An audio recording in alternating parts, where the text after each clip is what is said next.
यही है नीतीश मॉडल। क्योंकि नीतीश मॉडल है सुल्तानगंज और अगवानी जब बाबा धाम जाते हैं तो सुल्तानगंज जाते हैं ना, तो सुल्तानगंज अगवानी घाट में पुल बन रहा था, वो हवा के झरोके में गिर गया। यही है नीतीश मॉडल। और आप जान रहे हैं, सब लोग जान रहे हैं, इंडिपेंडेंस डे सब लोग बनाता है, 15 अगस्त को पहले लोग झंडा फहराता था। तो इधर कौन सी बात है, बकवास वाली बातें हैं। इधर की बात उधर, मुद्दे की बात ये लोग नहीं करते, लोगों को कंफ्यूज करना होता है और कहीं ना कहीं से इतिहास को पूरी तरीके से बदलने की कोशिश की जा रही है। तो इन लोगों का कोई मायने नहीं रखता, कौन क्या कहता है नहीं कहता है, इससे कोई किसी को फर्क भी नहीं पड़ता। इंडिया कोई सुनेगा भी तो हंसेगा। लालू जी ने 15 साल आरक्षण दिया नहीं, लेकिन रोज चिकर चिकर के कहते हैं कि मैं जब तक हूं आरक्षण खत्म नहीं हो सकता। अरे आप दिए कहां थे? पहले उन्होंने आरक्षण का फायदा अपने लिया, फिर अपनी पत्नी को आरक्षण दिया, और आरक्षण किसको दिया? पहले अपने एक बेटा को दिया, फिर एक बेटी को दिया, फिर दूसरे बेटा को दिया, और अब चौथे बेटे परिवार के सदस्य एक दूसरी बेटी को देने की तैयारी है साथियों। यहाँ जो है नौकरी के लिए आ रहे हैं, और वही यूपी वाले क्या बोल रहे हैं भाई, वहाँ क्या हो रहा है? वहाँ खाली हिंदू मुसलमान बुलडोजर यही चीजों की कथा कहानी जो है रची जा रही है। लेकिन हम लोग भी इनको मुद्दे पे लाएंगे, और हम लोगों ने पहले भी कहा था, जो असली जो मुद्दा है वो बेरोजगारी का है।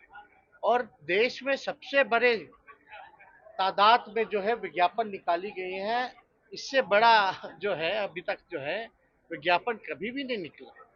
और न आगे हम लोग जो है इसी तरीके से, ये तो एक विभाग का है, आगे और धीरे धीरे विभागों का जो है आएगा। और आप जान रहे हैं, सब लोग जान रहे हैं, इंडिपेंडेंस डे सब लोग बनाता है, 15 अगस्त को पहले लोग झंडा फहराता था। तो इधर कौन सी बात है, बकवास वाली बातें हैं। इधर की बात उधर, मुद्दे की बात ये लोग नहीं करते, लोगों को कंफ्यूज करना होता है और कहीं ना कहीं से इतिहास को पूरी तरीके से बदलने की कोशिश की जा रही है। तो इन लोगों का कोई मायने नहीं रखता, कौन क्या कहता है नहीं कहता है, इससे कोई किसी को फर्क भी नहीं पड़ता।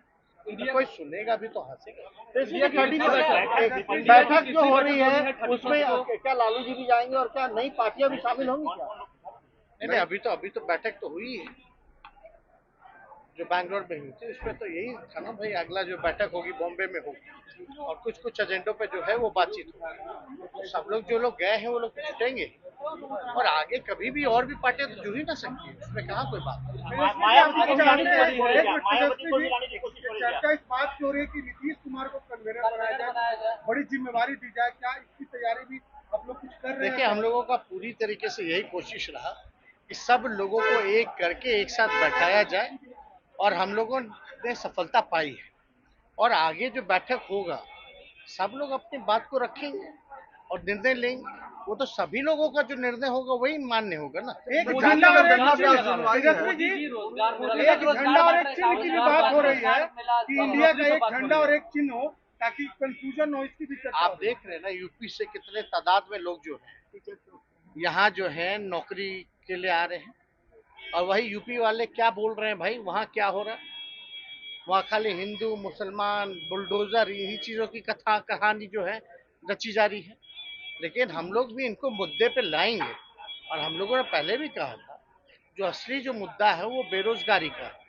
और देश में सबसे बड़े तादाद में जो है विज्ञापन निकाली गई है, इससे बड़ा जो है अभी तक जो है विज्ञापन कभी भी नहीं निकला।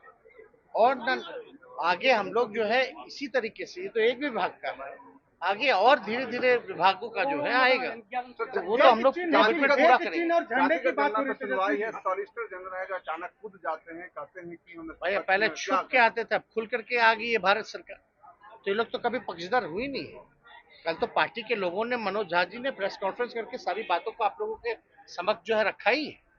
तो ये तो हकीकत है कि भाई आप जो है शुरू से ही नहीं चाहते थे, और हम लोग तो कास्ट बेस्ड सर्विस कर रहे हैं, और यहाँ की बीजेपी के जो लोग हैं कहते 24 घंटा, हमारे भाई 24 घंटा उधर आप रोक रहे हैं, चलो ठीक है वो भी नहीं, लेकिन थोड़ा साइंटिफिक तो दिमाग होना चाहिए ना लोगों को। ये आंकड़ा आता है तो उसको पूरा तरीके से हर एक चीज देखा जाता है, कंबाइन किया जाता है, फिर जोड़ा घटा जो होता है वो सब चीजें चले। तो दिख रहा है कि वो तीसरी बार भी आएंगे। सीएम आश्वस्त दिख रहे हैं, वो तीसरी बार भी आएंगे, फिर आएंगे, वो बता रहे हैं, वो आश्वस्त। उनको रहने दीजिए, उनसे क्या लेना देना है। लेकिन देश की जनता का तो मूड कुछ और ही है। नीरज चोपड़ा ने वर्ल्ड एथलेटिक चैंपियनशिप में उनको गोल्ड जीता। बधाई देते हैं, और अब तक के वर्ल्ड चैंपियनशिप में पहली बार कोई जो भारतीय है जो है गोल्ड मेडल लाया है। नीरज चोपड़ा जी को बहुत बहुत बधाई, और देश का नाम उन्होंने रोशन किया है।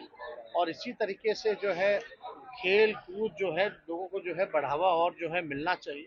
अब सोचिए, कोई कल्पना नहीं कर सकता था जैवलिन थ्रो में जो है लगातार नीरज चोपड़ा जो है एक कंसिस्टेंटली जो है परफॉर्म करते रहेंगे, और पाकिस्तान के जो है वो दूसरे नंबर पे आए हैं। तो बहुत ही बढ़िया बात है, अभी स्पोर्ट्समैन रहे हैं, इसमें खुशी की बात है, बहुत खुशी। अरे हिस्ट्री रचा गया है, तो बहुत बढ़िया बात है। शुक्रिया। हम लोग